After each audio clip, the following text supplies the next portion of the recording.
yang dimaksud di sini bukan hijrah seperti Rasul hijrah, udah nggak ada hijrah. Tapi hijrah yang dimaksud adalah ibtiad, menjauh dari apa? Sesuatu yang tidak baik.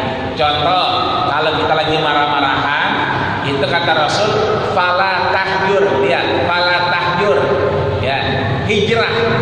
Maksudnya jangan lama-lama. Fauqa salas, cuma 3 hari batasnya. Ini artinya bahwa hijrah yang dimaksud adalah ibtiad, menarik diri kita dari sesuatu yang tidak baik.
Kitabnya apa? Kitab hadis.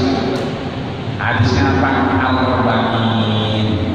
Arba'in apa itu arba'in? 4 berarti arba'in berarti 40. Yang sebetulnya hadis itu bukan 40 tetapi 42. Namun demikian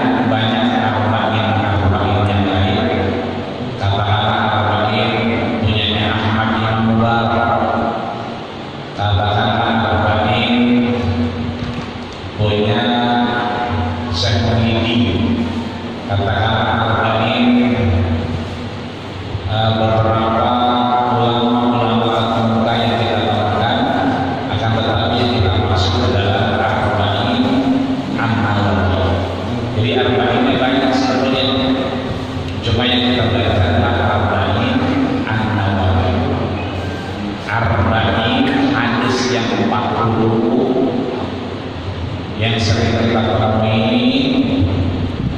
yang konotasinya sering kita ketahui, dan keabsahan hadisnya juga sahih. Hadisnya juga tidak dhaif, hadisnya tidak lemah, akan tetapi hadisnya kuat secara sanad. Apa itu sanad? Sanad itu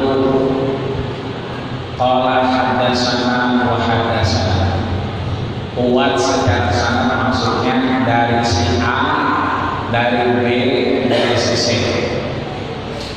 Katakanlah misalnya nanti hadis yang pertama kita baca misalnya Imam Muslim dapatkan siapa dari gurunya, siapa gurunya?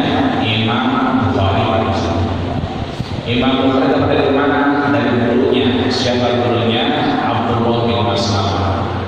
Abdullah bin Maslamah dapat dari mana? Dari gurunya, siapa gurunya? Abu Sinan. Abu Sinan dapat dari siapa? Dari gurunya, siapa gurunya? A'raj. A'raj dari mana? Dapatkan dari gurunya lagi, siapa gurunya? Abdurrahman bin Sakhar ad-Dawsi. Abdurrahman bin Sakhar ad-Dawsi dapat dari siapa? Dari gurunya lagi, siapa? Sayyidina wa maulana wa habibana Muhammadin sallallahu alaihi wasallam. Jadi kuat secara sanad. Makanya kita beruntung di Joglo, Tukangan, Mulia dan seterusnya, lantaran kita masih punya guru. Memang sebagian guru kita udah pada kagak ada, tapi alhamdulillah guru-guru kita sebagian masih ada. Fungsi guru kita diantaranya kita punya amalan, kita punya urusan, kita punya ibadah, itu bersanad.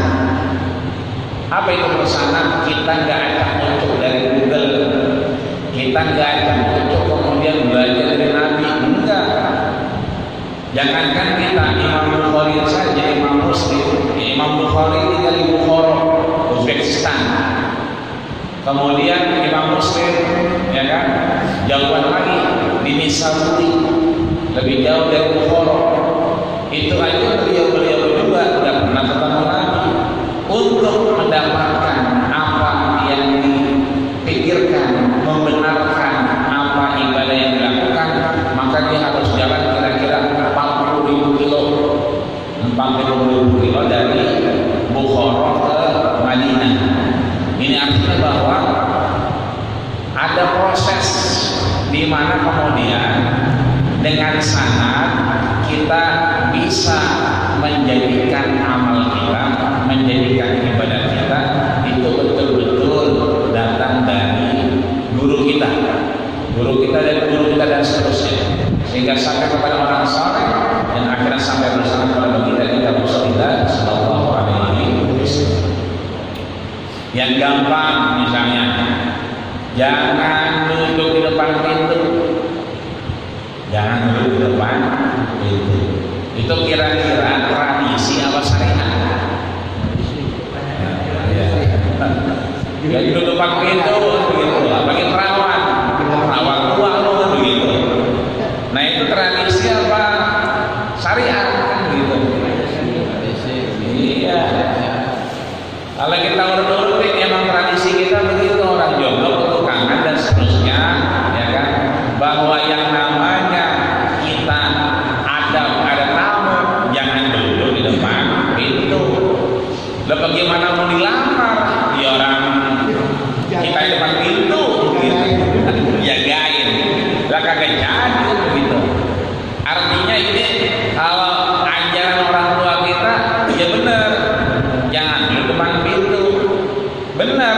Nah ajaran kita ini bagaimana bersanad? Nah gitu.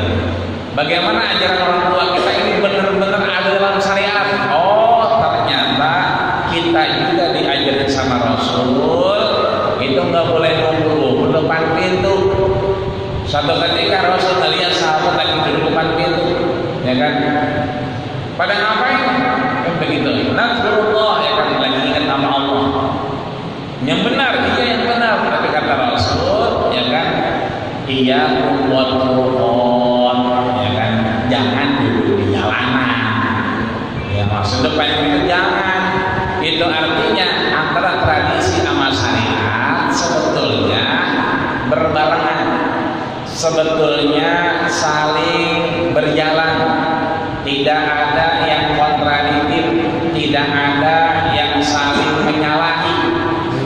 Ya, terkait antara duduk enggak boleh depan pintu jadi perawan tua, jadi penjaga tua, karena memang ngelamar di dalam rumah, bukan di luar rumah. Maka kemudian ketika syariat menyatakan jangan duduk depan pintu tempat orang jalan, itu artinya boleh jadi yang kita kerjakan dulunya memang ajaran orang tua ternyata sesuai dengan syariat. Ketika kita sandarkan kepada syariat, baru dapat yang namanya manfaat. Apa itu pahala? Kita belajar di langsung. Biasanya kalau pertama kita nggak bahas hadisnya, kita bahas kitabnya, bahas yang ngarangnya. Ini mah kita langsung baik. Yang penting kita tahu ngaji apa, ngaji hadis. Biar apa? Biar kita tahu, ya kan? Ngapain aja? Orang meninggal, kita ngapain tuh? Nyelawat. Itu nyelawat tradisi atau syariat? Kan begitu. Tradisi bisa nggak? Lah emang kita biasa orang meninggal kita nyelawat kan begitu? Berarti namanya tradisi, ya kan? Tapi kalau kemudian kita nyelawat, kita sadarkan kepada syariat, kan begitu. Maka kata Rasul, man syahidal janazah, siapa yang ngelongok orang meninggal, ngelawat maksudnya ngelongok. Syahidah itu pakai mata, gitu, bukan cuma di WhatsApp. Oh iya lagi ngadiin, gitu kan dia. Oh iya lagi kapannya. Enggak termasuk kali itu, karena yang namanya syahidah itu kudu mata ketemu mata, ngelihat. Ya bayar kata kita agak kuat yang ujungnya doangan. Oh bener itu, dia emang di situ rumahnya. Ini artinya bahwa ketika kita syahidah menyaksikan, ya kan, kita sama dengan nyelawat, ya kan, falahu qirat, dia dapat satu qirat, ya kan. Kalau sampai membayarin dan sampai nguburin, falahu qiratan, ya nyelawatnya sekalian. Jangan barang tetap, jangan pakai dibulannya aja, balik lagi, gitu, membayangin, ya kan. Berarti kita dapat 2 qirat. Rasul nanya, wa mal qiratan ya Rasulullah, apa itu 2 qirat?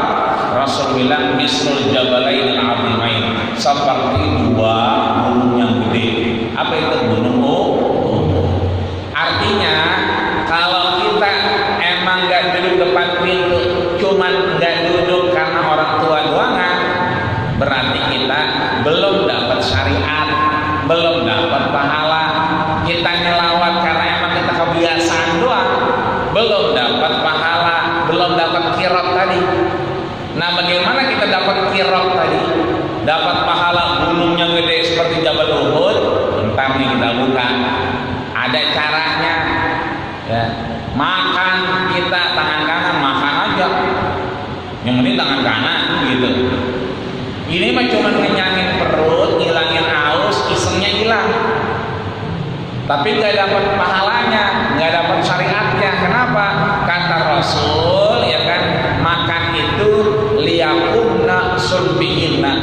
Ya, kita makan, kita minum biar tulang belakang tetap bisa bangun, bisa nyanggah badan kita. Karena intinya di sini, ya, termasuk kita ibadah. Oh lagi enak kita diri, kalau agak enak gimana lagi begitu, berarti kita duduk. Ya.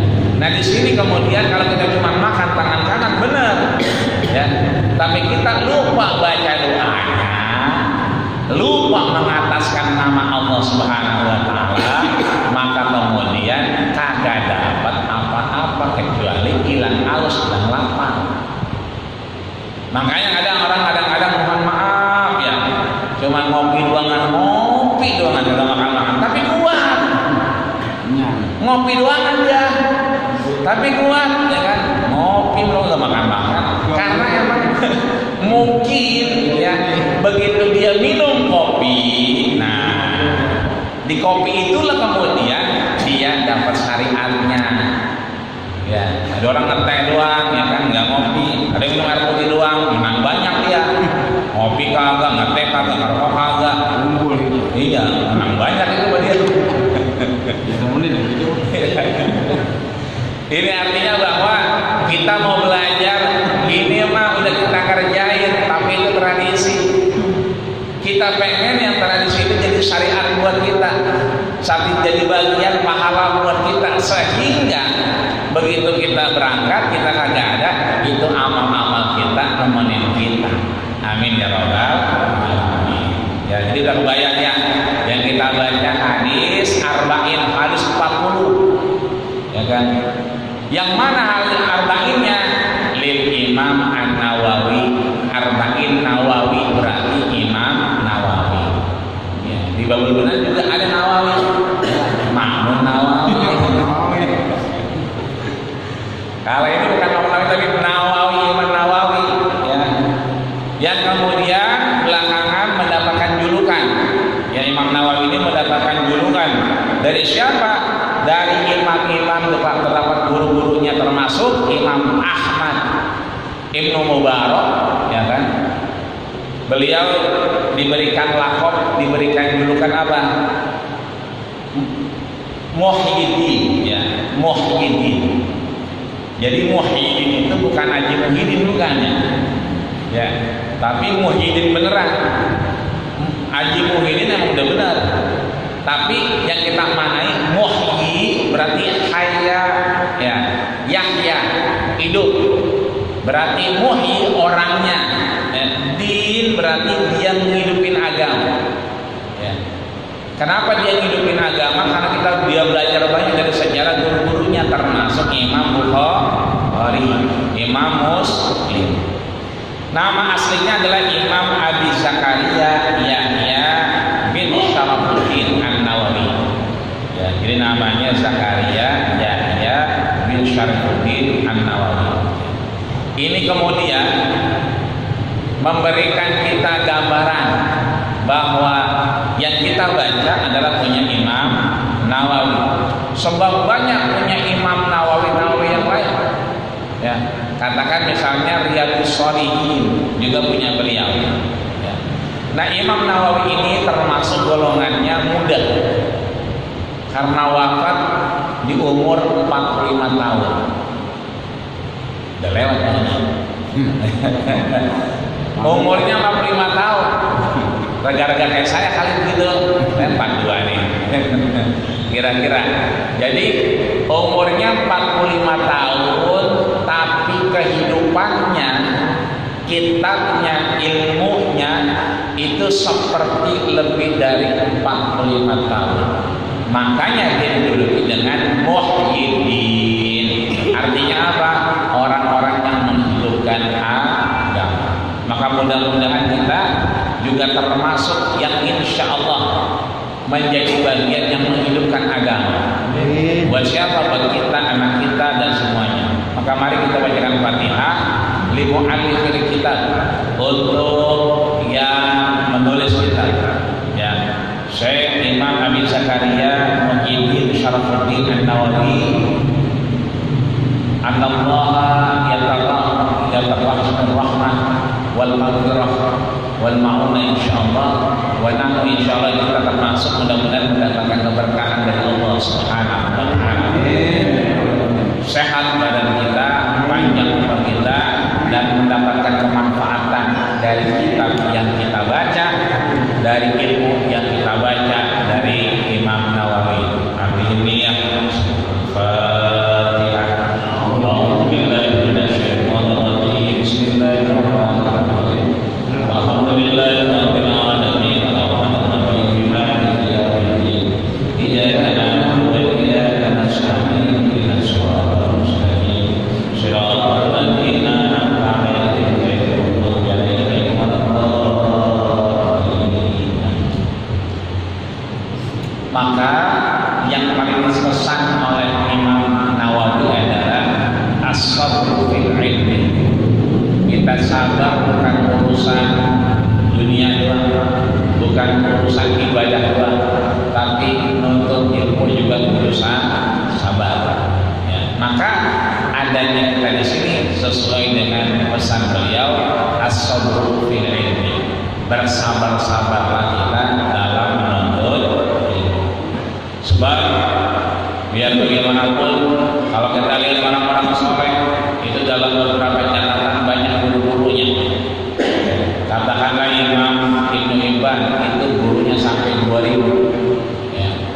Imam Syafi'i, Imam Maliki gurunya bisa sampai 3000. Yang paling rekor itu Imam Abu Hanifah atau Imam Hanafi, tercatat gurunya itu 4000. Kalau gurunya 4000 di kita lebar gurunya doang aja biar amat.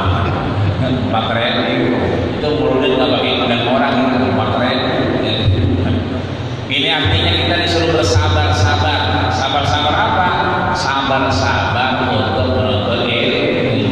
Karena tuhfah, hadiah daripada ilmu itu muwafaqah.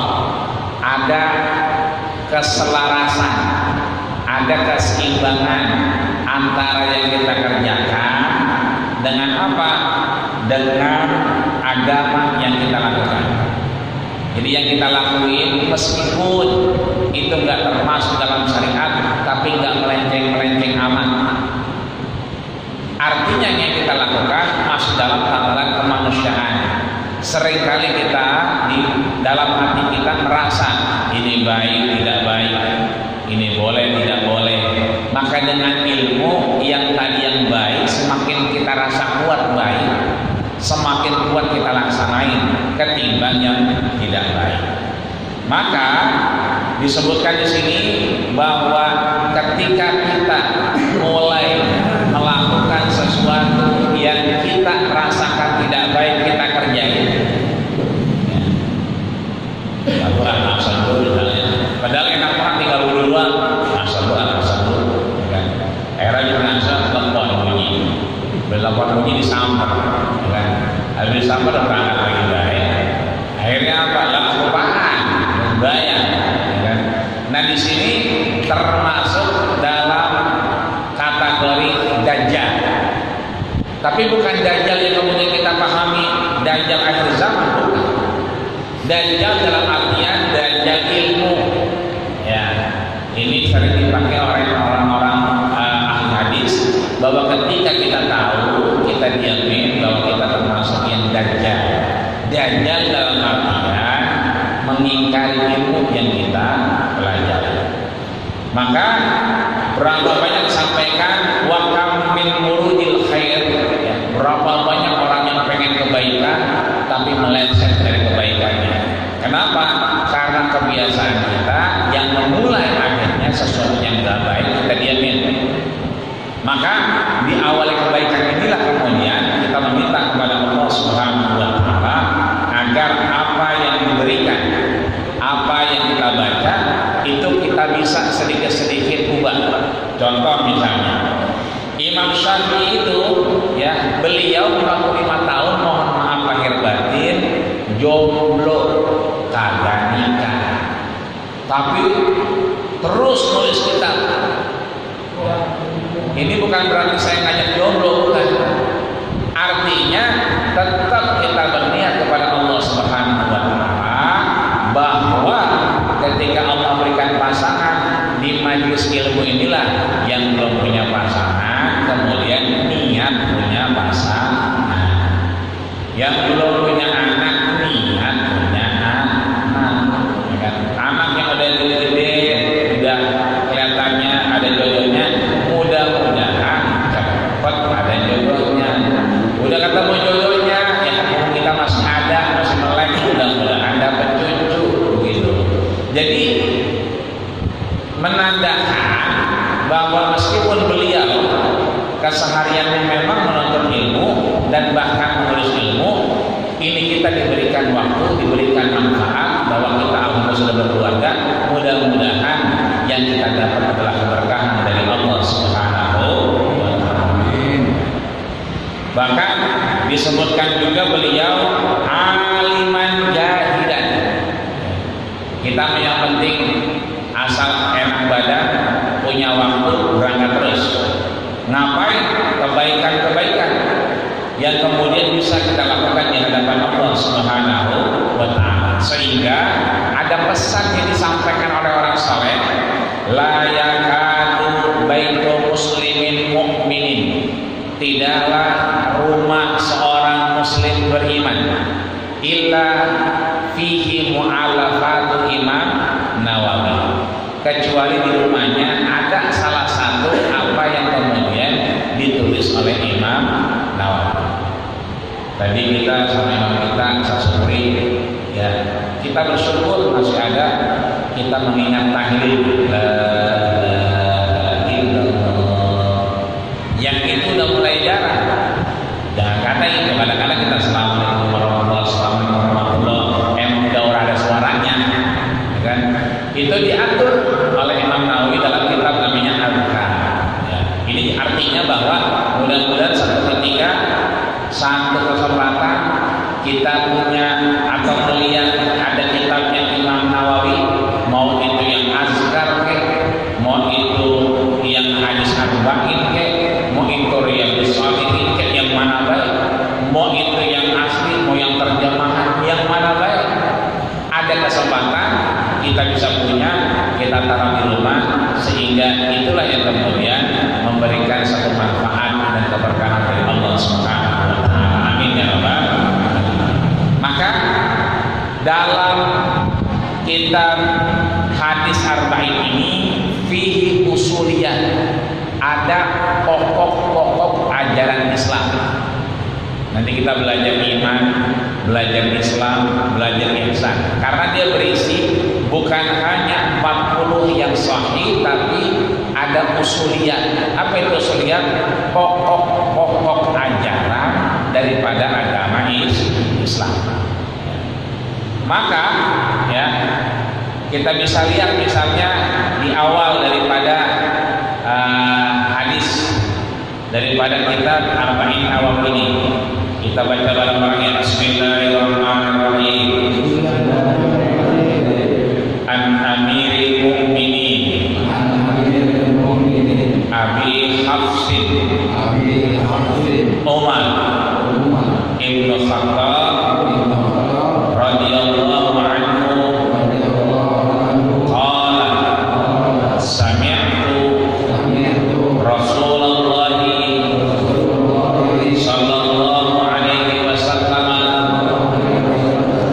yaqulu innamal a'malu binniyat wa innama likulli imri'in ma nawa faman kanat hijratuhu ila Allahi wa rasulihi fa hijratuhu ila Allahi wa rasulihi wa man kanat hijratuhu lidunya yusibuha aw imra'atin yankihuha fa hijratuhu ila ma hajara ilaihi. Rawahul Bukhari wa Muslim. Sallallahu alaihi wasallam.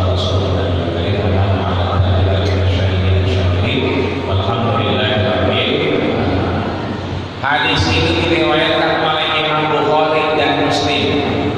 Ya, tadi sudah kita sampaikan, Bukhari itu nama tempat, Bukhara. Ya, 4.000 km dari Mekah, dari Madinah. Kira-kira posisinya sekarang adalah Uzbekistan. Imam Bukhari ini meriwayatkan dan menganggap ini sahih, derajatnya itu benar. Yang mana Imam Bukhari juga kita tahu dulunya a'ma. Jadi Imam Bukhari dulunya a'ma. Apa itu a'ma? Buta. Ya, buta. Kemudian kalau main nabrak mulu. Kalau pergi ke masjid, ya mulu nyenggol orang mulu. Akhirnya emaknya berdoa, ya kan, ya Allah, ya kan, kana khairan fa khairan. Kalau emang baik, katakanlah kebaikan. Kalimah dia masih bisa, keadaan matanya bisa melek, kan? Akhirnya pulang sembahyang di masjid, dia balik capean tidur di mana? Di ketiduran. Emaknya akhirnya mimpi, ya kan namanya itu dia Muhammad bin Ismail, ya kan, nama aslinya. Bukhari itu nama tempat. Nah ketemulah emaknya dalam mimpi, ketemu Nabi Ibrahim, ketemu dalam mimpi. Jadi kalau kita di mimpi itu ketemu siapa bisa, bahkan kita ketika ketemu dengan Rasul bisa, tapi dalam mimpi, ya, nemu siapa? Nemu Ali bin Abi Thalib di mana? Pangkalan ojek, mungkin. Ya, nemunya lagi mimpi, lagi tidur. Nah, ketika tidur itu dikabarkan, ya kan, laqad sadaqta da'watan, telah dikabulkan doa, ya kan. Ternyata Imam Bukhari bangunin maknya, ya amati, namanya bocah dulunya agak melek, terus melek, ya amati, mak, bangun mak. Ternyata benar doa yang sering dibaca itu dikabulkan, dan kemudian dikabulkannya saat beliau tidur dan anaknya kemudian sudah mulai. Nah ini terkait dengan hadis ini, sehingga Imam Nawawi juga menulis apa yang beliau rasakan, apa yang dibaca emaknya, kemudian dalam hadis pertama. Bahkan hadis pertama ini tertulis juga oleh siapa? Imam Bukhari, ya. Imam Bukhari ini kan gurunya, jadi Imam Nawawi menulis juga, ya kan, terinspirasi dengan Imam Bukhari. Kita tahu Imam Bukhari itu punya namanya Sahih Bukhari, ya. Ada kitabnya yang dijelaskan namanya Fathul Bari, yang sering dibaca di Kidodol atau di Monas ketika Habib Munzir Al-Musawa masih ada. Itu kajiannya adalah hadis juga tapi Sahih Bukhari, ya. Nah itu kita tahu bahwa ini hadis diriwayatkan oleh dua orang yang mumpuni, yaitu Imam Bukhari dan Imam Muslim. Apa yang disampaikan? Amirul Mukminin Abi Hafs. Abi Hafs ini julukan dua buat Umar, satu Amirul Mukminin, yang satu Abu Hafsin. Jadi kalau Amirul Mukminin kita tahu, ya, karena memang beliau pimpinan. Yang kedua Abu Hafsin, bapaknya Hafsah. Timbul pertanyaan, ya kan, makanya ada namanya Abu Jibril, Abul Fida, ya kan, Abul Qasim. Emang kita disunahin namain nama kita dengan abu anak kita, ya. Misalnya anak kita siapa? Misalnya Fayyad, ya, Abul Fayyad, ya kan. Secara kalimat bahasa Arab dan tradisi orang Arab itu disunahkan. Termasuk Nabi itu Abul Qasim, bapaknya Qasim, kan anaknya namanya Qasim. Abu Ibrahim karena bapaknya namanya Ibrahim.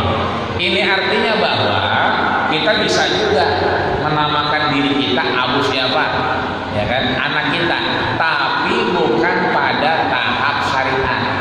Kalau syariat tidak disyariatkan, boleh-boleh saja, tapi tidak disyariatkan, maksudnya tidak harus. Yang kedua yang disampaikan adalah bahwa innamal a'malu binniyat. Di sini amalnya khusus kepada apa?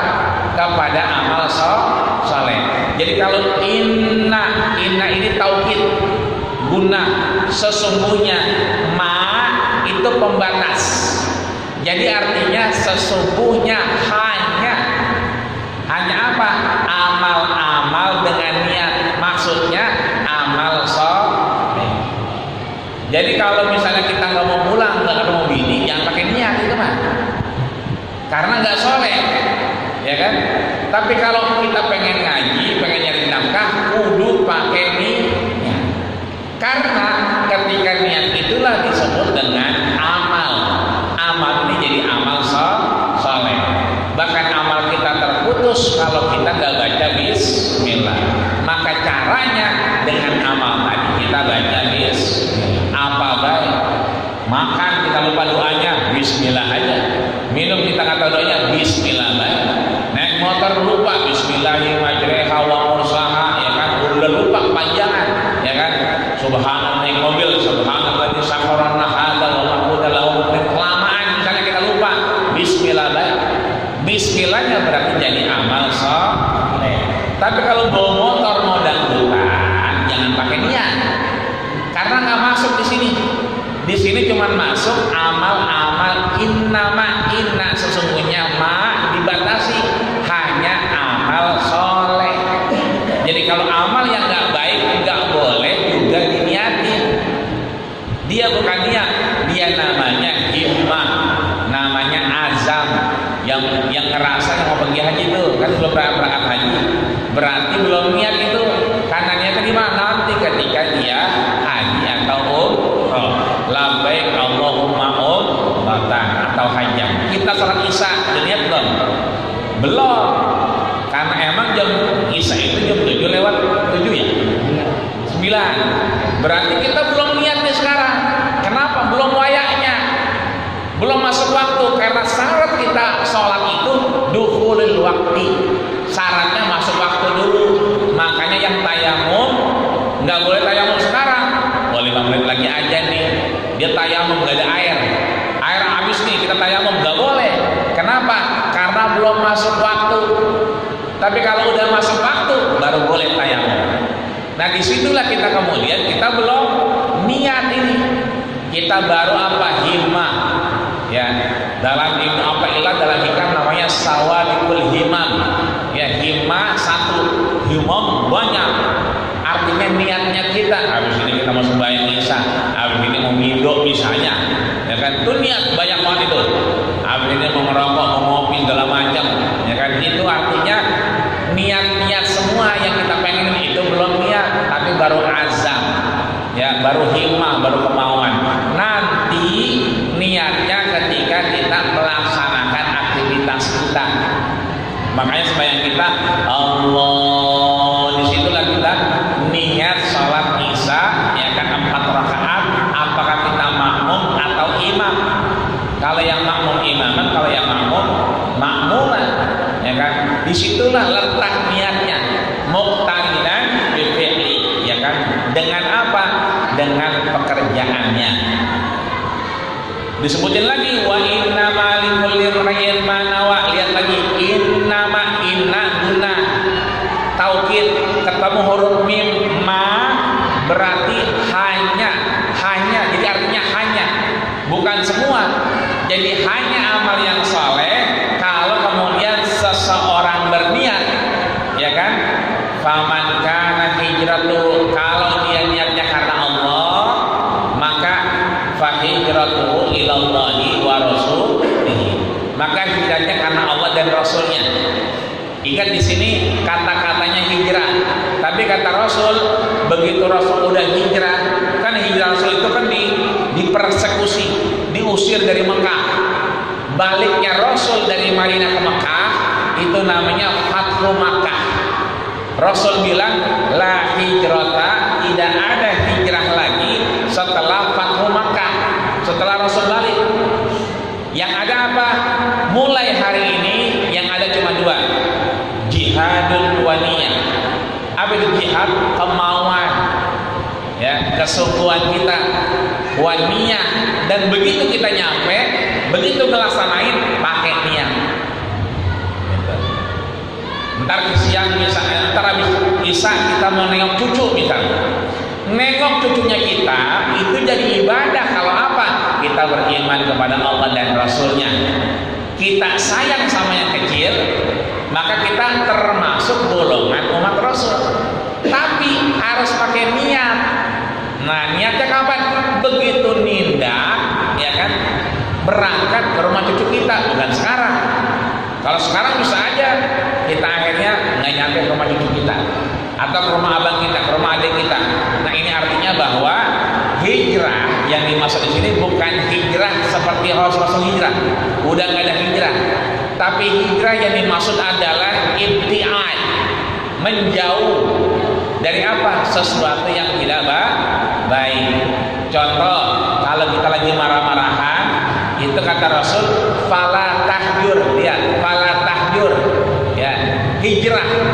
Maksudnya jangan lama-lama. Fauqa salas, cuma 3 hari batasnya.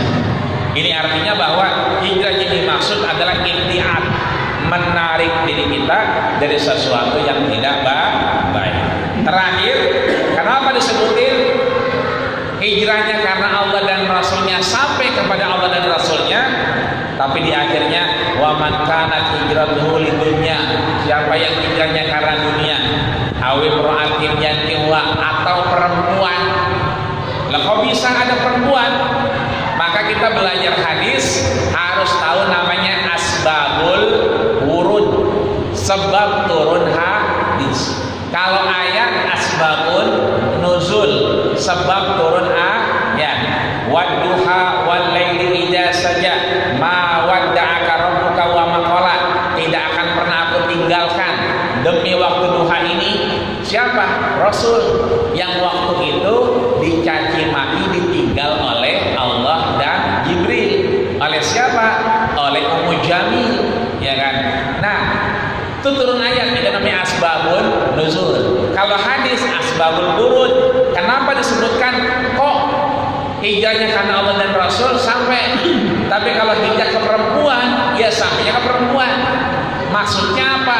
Dulu orang hijrah, begitu udah pada hijrah, ya kan, dibilangin no, Abdurrahman ibn Auf itu dapat rumah dari Sa'ad bin Rabi, dibagi rumah, dibagi kuda, bahkan binnya 2 dikasih aku milih. Enak juga kita ke Madinah begitu kan. Akhirnya orang apa? Lidunnya, niatnya bukan hijrah doang kan, akhirnya nyari dunia, nyari yang cakapan dikit kan begitu. Dan yang kedua, ternyata kenapa disebutkan perempuan? Ternyata di Madinah ada janda. Janda itu bagaimana? Jandanya luar biasa, dikenal di kalangan masyarakat Mekah. Namanya itu adalah Ummu Qais. Jadi Ummu Qais ini jadi kembang desa gitu. Jadi orang berbondong-bondong hijrah itu bukan lagi, mohon maaf lahir batin, ada yang mengikuti Rasul banyak, tapi ada juga yang kemudian terindikasi seperti Abdurrahman bin Auf yang dapat fasilitas dari Sa'ad bin Rabi, dan ada juga yang di sana janda Ummu Qais, mereka berbondong-bondong, berduaan kan. Akhirnya kata Rasul, kalau hijrah pakai niat Allah dan Rasulnya itu baru dapat pahala. Tapi kalau dunia perempuan, maka dia balik ke dunia dan perempuan tersebut. Maka intinya, bagaimana tradisi bisa jadi syariat? Kita niatkan karena Allah Subhanahu wa Ta'ala, dan jangan lupa ngapa-ngapain baca bismillah. Dan pahala kita mulai dihitung ketika kita melakukan aktivitas kita niat karena Allah Subhanahu wa Ta'ala. Ini saja yang dapat kita sampaikan. Alhamdulillah dapat hadis pertama. Mudah-mudahan insyaallah setiap pertemuan kita akan bahas hadis kedua, ketiga dan seterusnya. Sehat badan kita, panjang umur kita. Mudah-mudahan berkah Allah Subhanahu wa Ta'ala.